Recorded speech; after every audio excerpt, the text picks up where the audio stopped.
Hello and good morning. So we have a whole other coffee shop. It's like a coffee book shop. It's pretty cool. So glad that you guys can be here with me this morning. My coffee place was actually open, so I have my cold brew here, and we're just gonna chit chat about some random stuff, shall we? Um, of course, good morning. I'm glad that you guys spend your mornings with me, or, well, really any time of the day. Wow, that's a very nice chandelier up there. uh, I haven't really explored this place. I saw the bathroom and it had like a giant toilet. And by giant, I mean giant. Yeah. Um, anyways, I've noticed that on my videos, the ratio is a little bit weird, so I don't know what's going on there. So I'm gonna kind of like point myself in a position that's hopefully going to be a little bit more stable and allow you guys to to have an easier time watching the videos, even though it's just me kind of like talking to you guys. But anyways, this is a conversation, so it is good to be able to see each other, right? Okay, so first thing that I want to talk about, let's talk about money again. Let's talk about balance transfers. Okay, if you guys don't know what a balance transfer is, it's basically like taking the amount of credit line you have open on your credit card and being able to use that to pay off other credit cards or to take it out as cash. So, or you can take it out as cash. So, should you do this? Uh, Perhaps. That is contingent upon multiple variables. First of all, do you have a way to pay it back? Obviously, it should be your first and like question in your thought creator. I can't. Speaking of thoughts, I can't even, brain in your brain. Geez. You can tell I'm still trying to wake up, huh? uh, Speaking of waking up, let's take a stretch for a second. Oh, that feels good. Okay, so yeah, so should you, and do you have a good amount of funds, or do you have the proper income in order to be able to pay that off? Now, I can tell you that what I did with my balance transfers is I used it to be able to pay off most of my house, my mortgage. So while So that ultimately affected my payments on my mortgage, which is great. It lowered them, and also got a decreased amount of interest that I have with with my mortgage payments. My credit cards now, they've eaten up that balance. So um, the thing is, a lot of times with balance transfers, you'll get a promotion or an offer to where you have zero interest for like a year, or you'll have like 2% interest for a year.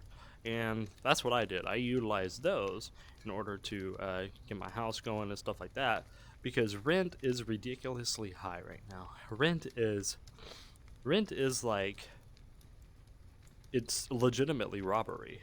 It is robbery. A lot of rental places are charging out the wazoo for something.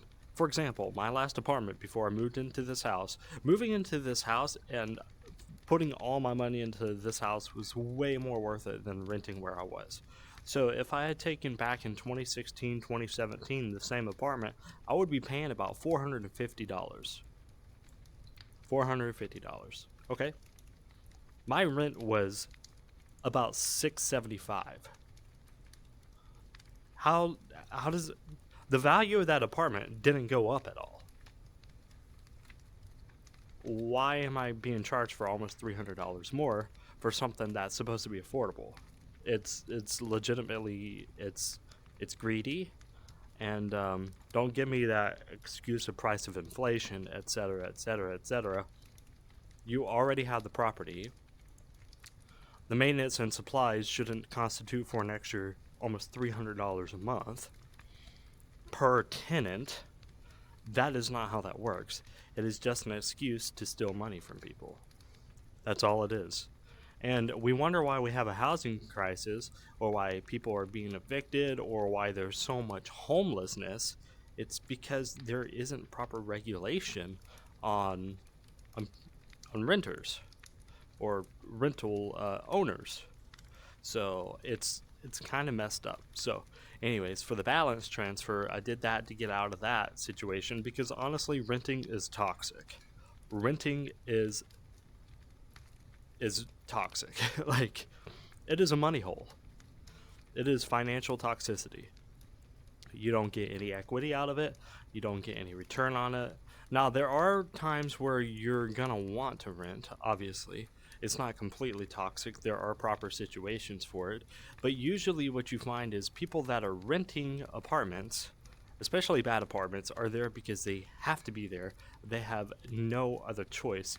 So, the people owning these rental properties, they're like, hey, there's a market and we could take advantage of them.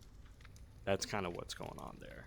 Anyways, um, so of course they can charge $600 to $700 for basically a shack with no insulation. Actually, I had basically no insulation in my apartment, and it was just, oh yeah, let's also up the price of doing laundry, yada yada, every little thing. We're gonna charge you for every little thing. It's like, come on now, come on. Someone else needs a fix in their apartments? Nah, cost gets passed on to you. It's dumb. It's dumb. How am I, how are we responsible for other people's stuff? They trash their apartment. It's not. Anyways, so balance transfers. So as long as you're able to like make payments, I think on these balance transfers, of course, like I'm still going through the process. I'm about 4 or 5 months away from having to pay on the actual balance transfers that I've taken out. But what I've been doing is every single paycheck, or I guess I should say about every single month, I've been putting $200 towards those balance transfers that I took out. So, with that being said, by the time that I get to having to pay them back, one, I'll have the balance completely paid off, or I'll have it mostly paid off, which is good because my mortgage payment now is less than $400. Actually, if I was just to pay on the interest, it would probably be like $200. So, I'm still putting money towards my actual principal on the house, which is great, and I'm almost there. So I've got less than $18,000 on this fixer-up house. Not to mention like all the other credit card stuff that I have, like the Lowe's credit card. But me, like there's more flexibility with the credit card than there is with the mortgage.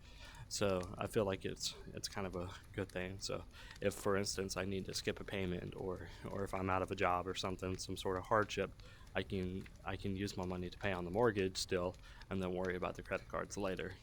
That sort of thing. So you have to kind of weigh that in where the liabilities and stuff is, and if you have a safety net and everything. So balance transfers, they can be utilized for good. Just don't sink yourself into a situation where you're doing it to pay off debt, but you're not properly paying off the debt you are now accruing, and then increasing, like still using the other card that you just paid off. No, don't do that. Don't do that. You don't need to be digging yourself a deeper hole by doing this. It's not a way to relieve your interest rates temporarily until you run your balance up again. Don't do that.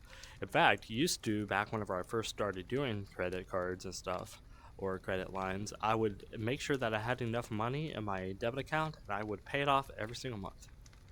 Every single month. So I would encourage you to not spend more than what you have in cash.